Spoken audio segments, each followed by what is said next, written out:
Hi guys, I'm Nayanthara Rai reporting for ET Now. Every year, global consultancy firm Aon comes out with its annual report, annual survey on salary trends. It's done so for this year and it's done it so after a survey of 1,300 corporates. Let me take you through the major findings. What it says is that in 2021, the actual salary raise given out by India Inc. was 8.8%. It is projecting that in 2022, corporate India will be giving out a salary raise of 9.4%, which just shows that corporates are doing better, the economy is doing better, and therefore the workforce will get a better salary raise. Now, what's also very, very interesting, and something we've been talking about here on ET Now, the high attrition rate that corporate India is battling with.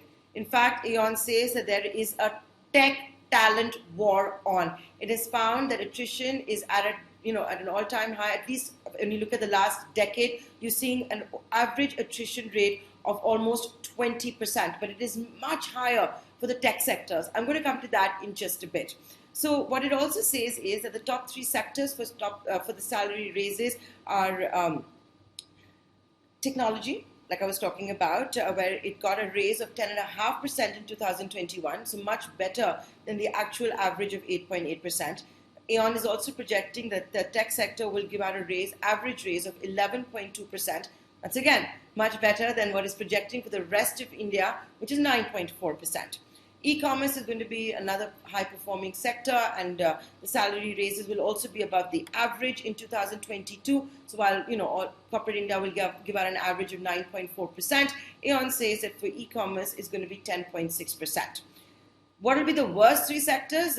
Hospitality, right up there. Not completely out of the woods, but did say that restaurants will be giving out better increments and better salaries simply because you're seeing people go back to restaurants.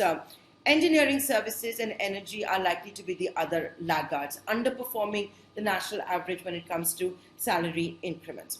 But now let's talk about that tech talent war. You're seeing a tech talent war which is raging. Startups really well capitalized, throwing out all kind of punches to retain talent, to attract talent. Then you've got traditional IT companies, not as agile as startups, far more conservative when it comes to their balance sheet as well. How are they going to retain talent? In fact, this is where it gets very interesting. The tech sector at large is looking at an attrition rate of 24.4%. So that's higher than the rest of corporate India. So who's winning the war? It's a question I asked flat out to Rupam Chaudhary. He's the partner at Aon. And he said, if you look at it right now, startups clearly have the edge. And here's why. If you look at 2022, it is expected the high-tech sectors, that's where really startups are, will be giving a salary raise of 16.9%. That's much higher than the average of 9.4%, right? So that's like 1.5 to 1.8x.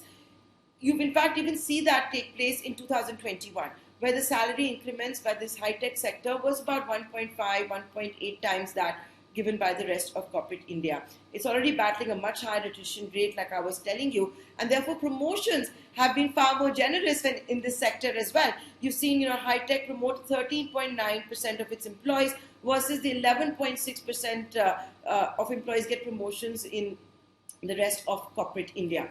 You're hearing about crazy perks that are going out. You remember the famous example of Bharat Pay and the founder taking to LinkedIn, Ashni Grover, saying that we're going to give BMW superbikes, iPads, tickets for cricket matches in Dubai. Soon thereafter, you had HCL Tech also come out talking about Mercedes cars. So, traditional IT companies don't have a choice. They have to up their game.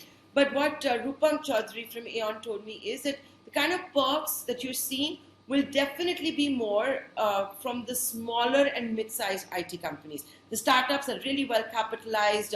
They're going and stopping at no punches, but the traditional bigger IT companies may not do that. So clearly the edge is right now with the startups, and traditional IT companies will have to think out of the box. They offer higher growth. They offer better growth. They're more stable in that sense. Startups is always risky. But try telling a young kid that, right? Straight out of engineering school. So clearly this war is raging. Interesting times ahead. All I can say is if you're an engineer, you are the king.